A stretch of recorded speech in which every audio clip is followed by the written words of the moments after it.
Thought I would show off some of my books about movies in this video.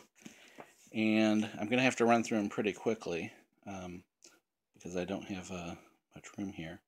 But I wanted to show this one is probably my all-time favorite book about the movies, A Pictorial History of the Silent Screen by Daniel Blum. This book came out, I believe, in 1953. This is an ex-library copy, or 54, it looks like, or no, 53. This is an ex-library copy that I've had since the 1990s. And Blum had earlier written a book, I think in late 40s, using the same format, which is mainly just still photos of stuff in chronological order, going year by year. That's 1908. But earlier he had written a similar book, A Pictorial History of the Stage, I believe it was, and so it was all about stage actors. Well, this was a book in 1953. There's Gertie the Dinosaur and Annette Kellerman, 1909. Florence Lawrence. So in 1953 he did this book about the silent movies. And it's fascinating because there's tons of stuff in here, still photos. It's crammed full of photos. Let's see, some of this is all wrecked. People have been taking pictures out. But, Mary Pickford. You know, it's crammed with photos of a lot of these movies are lost. You know, they no longer exist. And it goes all the way up to, there's Nazimova. Goes all the way up to Valentino. To 1929 or so. It goes up to the end of the silent movie era. 1929 is there. And then you have City Lights in Modern Times. So there we have that. Now, he did write a subsequent book, History of the Talkies. And there were actually two editions. This is the second printing, which I bought at a thrift store for like 50 cents. The good thing about the second printing is this one came out in 1970. The original came out in 58. But apparently Blum died at some point. And so the original version, which ends in 1958, was subsequently expanded for the second edition to cover up to the late 60s. But it's done in the same exact format as this. So these are the talkie era. And see, the first printing ends around here. But then, see, now we get into 1960. This is written by a different writer than Blum. But as you can see, it's in the exact same format. So you get more of that stuff. And it goes up to 1970, probably 1968. Yeah, it goes up to 1968. And it's fascinating just to be able to browse through this, especially before the internet. You know, this was like really your only way to see a lot of these things. So let me show you some other books here.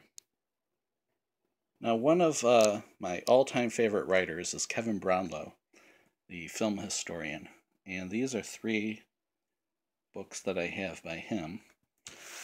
And I'll just show those real quick. And again, these are among, just like those Daniel Blum books, these are among my all-time favorites. You know, if I had to choose, you know, one book to keep, you know, it'd be among this selection. And this was Brownlow's first book, and again, it came out in the mid-60s. And it talks about the silent film era. Now, if you go on YouTube and look up, like Kevin Brownlow, he did a lot of documentaries in the late 70s into the 1980s, early 90s for British television. And there's one called Hollywood that is especially good. It's like a 10-part series or something like that. And so that's sort of a video version of some of this. You know, where he interviewed a lot of the the people that were silent movie people back then. See, a lot of this is text, but then there's also some photos and stuff. So the Parade's Gone By is the name of it, and this is an essential text for someone who's interested in film history, and especially silent film. Now, he did write this other book, Behind the Mask of Innocence, which I think is even better. Sex, Violence, Prejudice, Crime, Films of Social Conscience in the Silent Era. So when we think of silent movies, we tend to think of simpler times, and so forth. But these were pre-code films that were not, they were sort of closer to the ground of what was happening in life than the later big Hollywood era. So there was nudity, there was drugs, there was all sorts of stuff in these early silent movies. Abortion, union unrest, and all sorts of stuff like that. If you think of the era of Upton Sinclair and The Jungle, and then just apply that to movies, that's what this book is about. It's terrific. It's eye-opening. It's especially if you're interested in politics and social history and the history itself of America. Finally, here the other Brownlow book I have is a little soft cover, and it was about Abel Gantz's Napoleon, which was for a long time sort of a lost film, a film that was not available in its original extended and ambitious triptych format.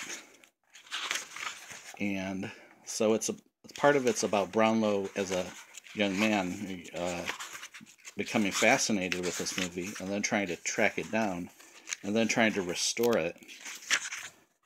So it's a fascinating read too for anyone who is interested in film restoration.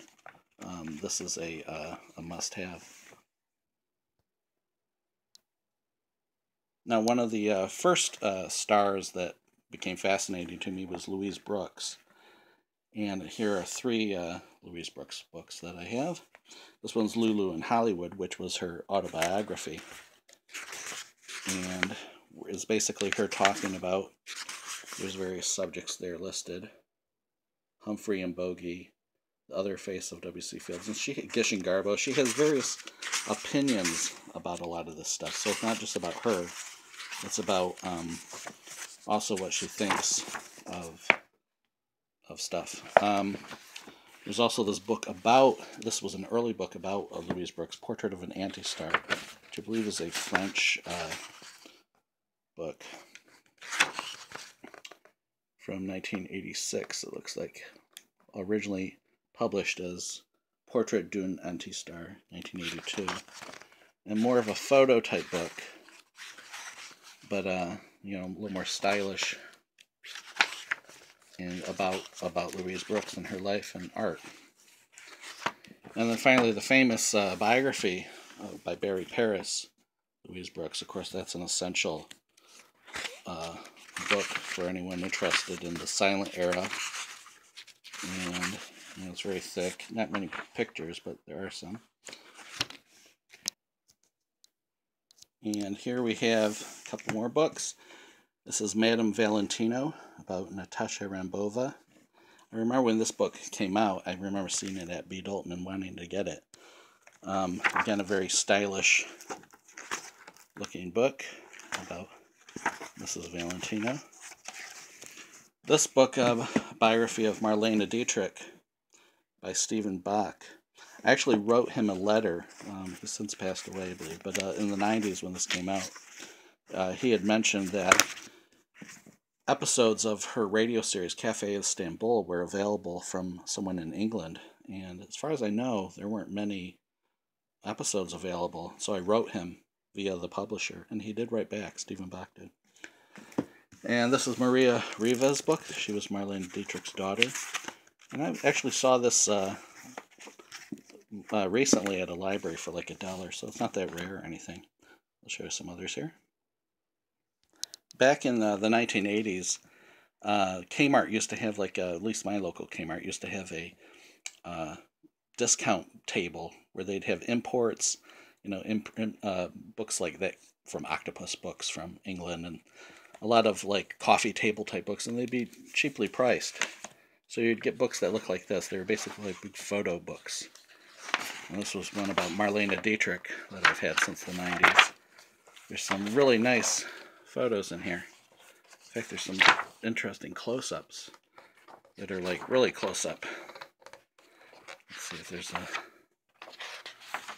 You can see it's like you're right in front of her.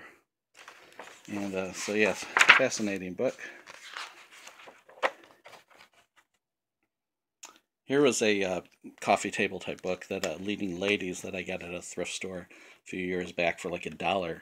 It was an ex-library copy, but I tore off the little plastic covering.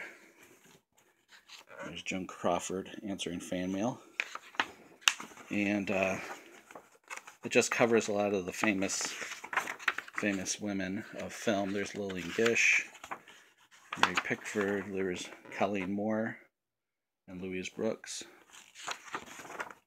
and so on. Gloria Swanson, Greta Garbo, and so forth. So it's really a nice nice cover. There's Carol Lombard right there. Anyway, show you. Oh, Joan Crawford. More there, Joan Crawford. Now this was an unusual book. As you can see, there's some cover damage on it. When I saw it at a thrift store, I just saw that end. 4 Fabulous Faces. I thought, what is this? And, you see, it's all kind of messed up. But the reason I haven't pitched it is because it's a huge photo book about 4 stars. Gloria Swanson, Greta Garbo, Joan Crawford, Marlene Dietrich. And so it's just basically filled with photos of them. Like the whole book. It goes on and on. It's super thick. I mean, there's great photos.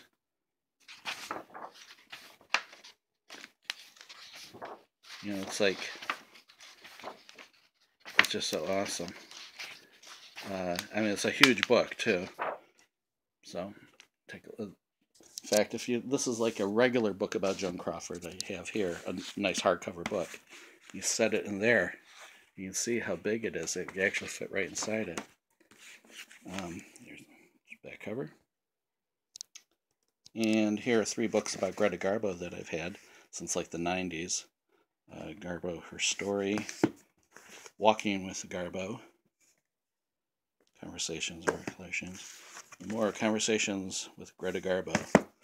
And again, some of these have a lot of great photos. And about the history.